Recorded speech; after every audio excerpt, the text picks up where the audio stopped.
இதை நோக்கி தான் இந்த நிர்வாகம் தள்ளி இந்த எல்லாருமே தள்ளுது. அரசாங்கம் தள்ளுதா, நிர்வாகம் அரசாங்கம் தள்ளுதான். இந்த நிர்வாகத்திலே ஒரு 2-3 பேர் சொல்றதை கேட்டு தான் நிர்வாகம் நடக்குது. அந்த பேர்லாம் நான் இப்போ உள்ளே இருக்கும் போதே பார்த்துருந்தாலாம். அவங்க அனுபவிக்கலாம் சிவகாசினா கூட அனுபவிச்சிருக்க மாட்டார். அவ்வளோ அம்மா அனுபவிச்சிருக்காங்க. அவ்வளோ பணங்கள் டிஏடி மூலமாகவும் அது மூலமாக அவ்வளோ பணங்கள். எனக்கு அங்கே தெரியும், இங்கே தெரியும், அவரை தெரியும், இவரை தெரியும். நீ எனக்கு என்ன செஞ்ச அப்படின்னு தான் முக்கியம். சுழற்சி முறையில் ஆளை போடுறது கிடையாது. கூப்பிட்றே 3 வருஷம் சுழற்சி முறையில் போடுங்க. ஏன் ஒரே ஆள் ஜஸ்ட் அப்படி சொல்லி உட்காந்து அவருக்கு அக்கௌண்ட் போடுங்க.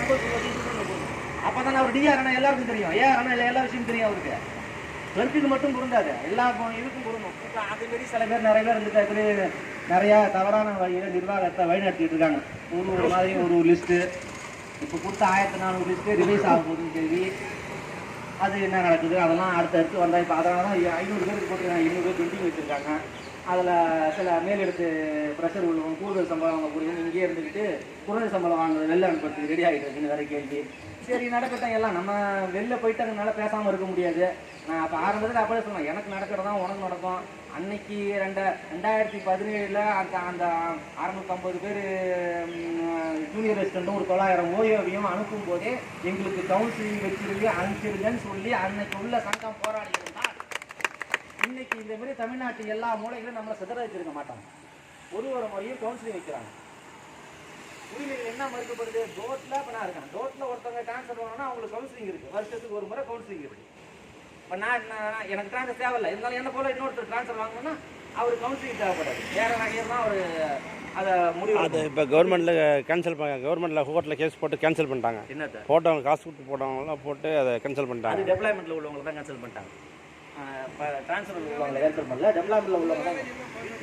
அதான் எங்கள் காலேஜில் தான் 11 பேர் அது டெவலப்மெண்ட்டில் உள்ளவங்க தான். இப்போ அவங்க உரிமைங்கிறது அதான்ப்பா. அது நமக்கு என்ன கிடைக்குது சொன்னாப்பா, டிஏ கிடைக்குது, சம்பளம் கிடைக்குது, டிஏ கிடைக்குது, இன்கம் கிடைக்குது. இது 3 மட்டும் தான் கிடைக்குது.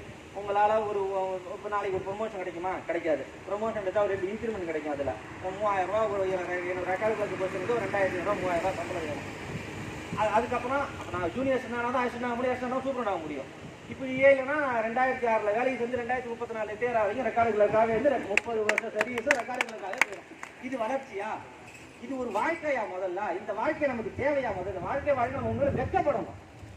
சரி, நம்மளால முடியல, என்ன முடியல, நமக்காக போராடுறாங்க, அவங்க கூட இணைஞ்சு அந்த போராட்டத்துக்கு வலு சேர்த்து நம்மளுடைய கோரிக்கையை அரசாங்கம் இன்னும் காலத்துக்கு சரி போற அளவுக்கு நல்லா வலுவாக்கணும்.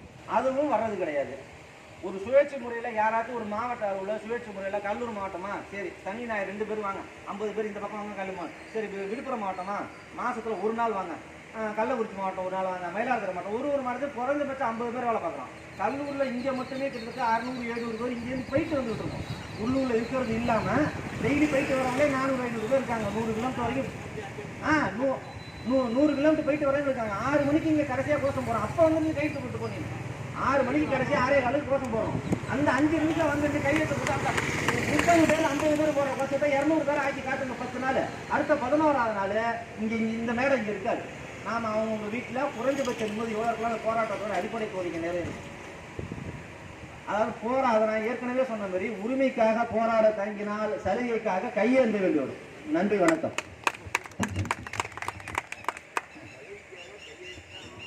நல்ல கருத்துக்களை சொன்ன பாலாஜி அவர்களுக்கு பாராட்டுகள், வாழ்த்துக்கள்.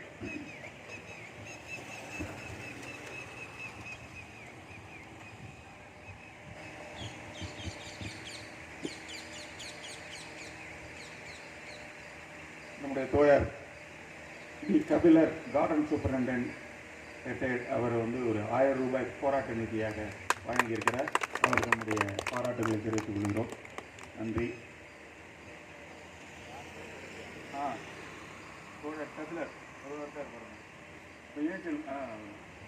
நன்றி.